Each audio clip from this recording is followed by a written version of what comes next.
Assalamualaikum warahmatullahi wabarakatuh. Salam sejahtera untuk kita semua. Om Swastiastu, Namo Buddhaya. Salam kebajikan, Rahayu. Salam Pancasila, Merdeka. Saudara-saudara sekalian, seluruh rakyat Indonesia yang saya cintai dan banggakan dimanapun kalian berada. Puji syukur kehadirat Allah Subhanahu wa Ta'ala atas rahmat dan karunia-Nya yang diberikan kepada kita semua. Pada momentum yang sangat baik ini, setelah mendengarkan dengan seksama terhadap apa yang terjadi dalam kehidupan politik kita masa sekarang dan mempertimbangkan segala sesuatunya dengan hati nurani yang jernih, sebagai kontemplasi, maka saya memutuskan sudah tiba saatnya untuk berbicara. Berbicara dengan nurani, berbicara dengan tuntunan akal sehat, dan berbicara dengan kebenaran yang hakiki.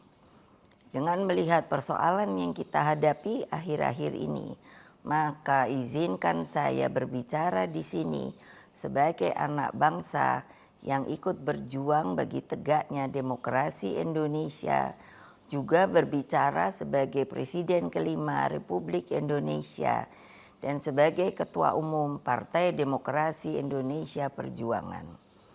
Saudara-saudara sekalian, keputusan Majelis Kehormatan Mahkamah Konstitusi telah memberikan cahaya terang di tengah kegelapan demokrasi.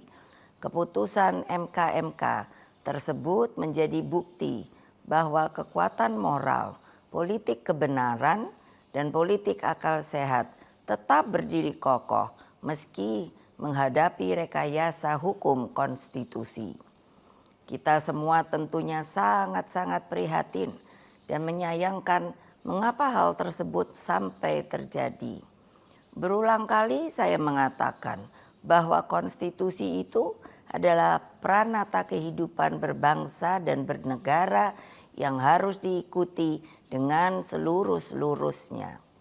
Konstitusi tidak hanya ditaati sebagai sebuah hukum dasar tertulis, namun konstitusi itu harus memiliki roh yang mewakili kehendak, tekad, dan cita-cita tentang bagaimana bangunan tata pemerintahan negara disusun dan dikelola dengan sebaik-baiknya, seperti yang dicita-citakan oleh para pendiri bangsa. Apa yang terjadi saat ini mengingatkan saya ketika sebagai Presiden Republik Indonesia saat itu diperintahkan melalui perubahan ketiga Undang-Undang Dasar 1945 yang diatur dalam pasal 7B, pasal 24 ayat 2 dan pasal 24C tentang dibentuknya Mahkamah Konstitusi. Dari namanya saja, Mahkamah Konstitusi ini seharusnya sangat-sangat berwibawa, memiliki tugas yang sangat berat dan penting guna mewakili seluruh rakyat Indonesia di dalam mengawal konstitusi demokrasi. Dengan perannya yang begitu penting, saya sangat serius menggarap pembentukannya. Saya sebagai Presiden didampingi oleh Menteri Sekretaris Negara mencarikan sendiri gedungnya, dan saya putuskan berada di dekat istana, yaitu suatu tempat yang sangat strategis yang disebut sebagai Ring 1, sehingga Mahkamah Konstitusi tersebut harus bermanfaat bukan bagi perorangan, tapi bagi rakyat, bangsa, dan negara. Saya ingat waktu itu, Ketua MK yang pertama adalah Pak Jimli Asidiki, dan saya sangat berterima kasih atas segala konsistensinya selama ini. Saudara-saudara sekalian, seluruh rakyat Indonesia yang saya cintai dan banggakan, dengan seluruh suasana kebatinan terkait pembentukan MK ini, apa yang menjadi kehendak rakyat melalui reformasi adalah suatu perlawanan terhadap watak dan kultur pemerintahan yang pada waktu itu memang sangat otoriter. Dalam kultur otoriter dan sangat sentralistik ini lahirlah nepotisme, kolusi, dan korupsi. Praktek kekuasaan yang seperti inilah yang mendorong lahirnya reformasi. Semangat reformasi yang berkobar-kobar itu menggerakkan rakyat hingga masuklah zaman demokrasi. Bukan sebuah proses yang mudah, bukan yang indah, karena pada waktu itu sampai saat ini kita masih seharusnya mengenang dengan perasaan hati yang begitu sedih atas pengorbanan rakyat dan mahasiswa melalui peristiwa Kuda Tuli, peristiwa Trisakti, peristiwa Semanggi, hingga berbagai peristiwa penculikan para aktivis, bagian dari rakyat, dan lain-lain. Mereka banyak saksi-saksi hidup yang sampai hari ini berdiam diri. Semua menjadi wajah gelap demokrasi. Praktek kekuasaan yang otoriter itulah yang telah kita koreksi. Maka melalui reformasi janganlah lupa lahirlah demokratisasi melalui pelaksanaan pemilu presiden dan wakil presiden secara langsung dan terbatas, serta undang-undang tentang pemerintahan yang bebas dari nepotisme, kolusi, dan korupsi. Apa yang terjadi di Mahkamah Konstitusi akhir-akhir ini telah menyadarkan kita semua bahwa berbagai manipulasi hukum kembali terjadi. Itu semua akibat praktek kekuasaan yang telah mengabaikan kebenaran hakiki politik atas dasar nurani. Saudara-saudara sekalian, seluruh rakyat Indonesia yang saya cintai dimanapun kalian berada, jangan lupa kita adalah bangsa pejuang. Kita bangsa yang mampu mengatasi berbagai cobaan sejarah.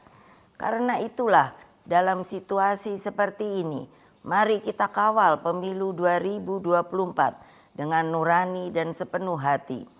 Kita jadikan pemilu 2024 sebagai momentum untuk mendapatkan pemimpin terbaik yang benar-benar mewakili seluruh kehendak rakyat Indonesia, mengayomi agar Indonesia menjadi bangsa hebat, unggul, dan berdiri di atas kaki sendiri. Rekayasa hukum tidak boleh terjadi lagi. Hukum harus menjadi alat yang menghadirkan kebenaran. Hukum harus menjadi alat mewujudkan keadilan. Hukum harus menjadi alat mengayomi seluruh bangsa dan negara Indonesia. Dengan keadilan inilah kemakmuran pasti akan bisa diwujudkan. Karena itulah terus genggam erat semangat reformasi itu. Jangan lupa terus kawal demokrasi berdasarkan nurani. Jangan takut untuk bersuara.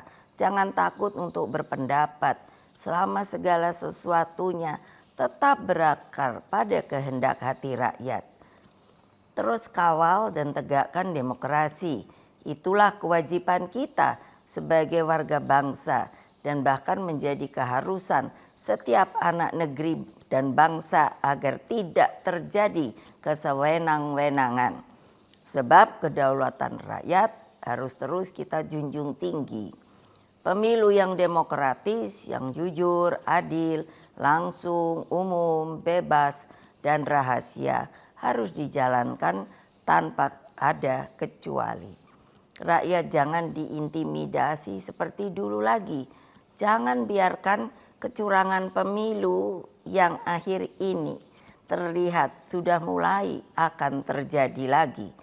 Gunakan hak pilihmu dengan tuntunan nurani. Semoga Allah yang Maha Kuasa meridui perjuangan kita. Merdeka, merdeka, merdeka. Terima kasih. Wassalamualaikum warahmatullahi wabarakatuh. Om Santi, Santi, Santi Om Rahayu.